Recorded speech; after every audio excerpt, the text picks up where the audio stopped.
Hello, happy day! Gagawa po pala ako ng siomai, chicken siomai. Ito, una kong gagawin ng paggawa ng wrapper kasi wala pa akong siomai wrapper, kagagawa ako. Ito, dalawang ingredient lang pala ginamit ko para gumawa ng siomai wrapper. Ay, harina, tsaka salt, and then water.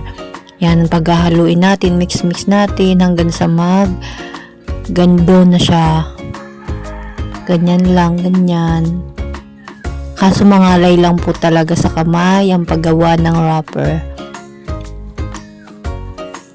No choice tayo, wala tayong wrapper kaya tiyaga tayong gumawa. Pakatapos ko pala dyan, ito na, pigras ko siya ng 1 hour. And then, pakaras ng 1 hour, binulog-bulog ko na siya. May sasakyan, binulog-bilog ko na siya para ma-shape ko na. Yan. Pinaglalaroan ko muna. Char! Hindi. Pagkain yan. Ganyan lang paggawa ng wrapper. Ayan. Pibilugin ko muna. Ay, nahulog! Ayan, madumi na.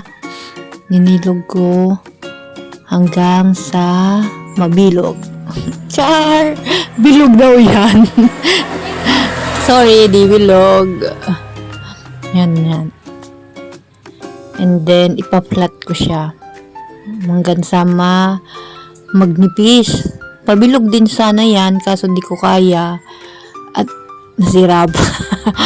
Wala kasi akong rolling pin. Kaya, mano-mano din talaga. Kaya yung kamay ko na lang gagawin kong rolling pin. Ayan. Ayan na pala yung chicken na minix ko na din mga ingredient. And then, ayan na. Babalutin ko na yung sa siomai wrapper yung minix kong chicken, carrots, bawang sibuyas, and then pampalasan na din. Ayan na, oh. Manipis na yan. Maliit lang pala yan. Kasi maliit lang naman yung siomai na gagawin ko. Kaya yan yung size lang. Ayan, oh. Hindi perfect yung paggawa ng wrapper. Dapat bilog yun o kaya square. Square ba yun? Basta, ba't ganon. Kaso wala akong rolling pin. Kaya yan na. Kamay ko na lang. And then, yan, portion ako ng konting ganyan. Lagay ko sa gitna. Alam, maingay, may sasakyan. Yan, lagay ko sa gitna siya. And then, gagayahin natin yung siomai dyan sa labas. Kung anong design ng siomai, yan din ang gagawin ko. Ayan, perfect. Dalawa na nagawa ko dyan. Ayan, oh. Ayan siya. Yan. Ganun ulit. Yan na, yung nagawa ko lahat.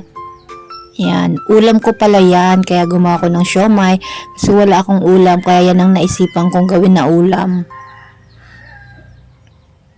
Di na ako bumili. Gumawa na lang ako ng sarili ko. Kasi marunong naman ako. Tapos, steam natin siya. Steam natin.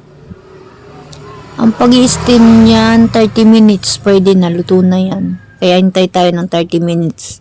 Nilagyan ko pala ng oil para di siya dumikit pag in-steam. Ayan. Lalagay ko na.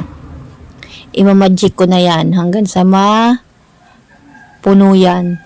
1, 2, 3. Charan! O, yan na. Yung, yung first batch na ginawa ko muna. Tapos, magpakulo na tayo ng tubig and then 30 minutes, luto na yan. Ayan na siya. Pinabukas ko pala yan kay mama kasi, magbibideo ako. Ayan na. Charan! Siomai na siya. May ulam na tayo, kaya tara, kain na tayo. Lunch na ako. Babush! Ang ingay!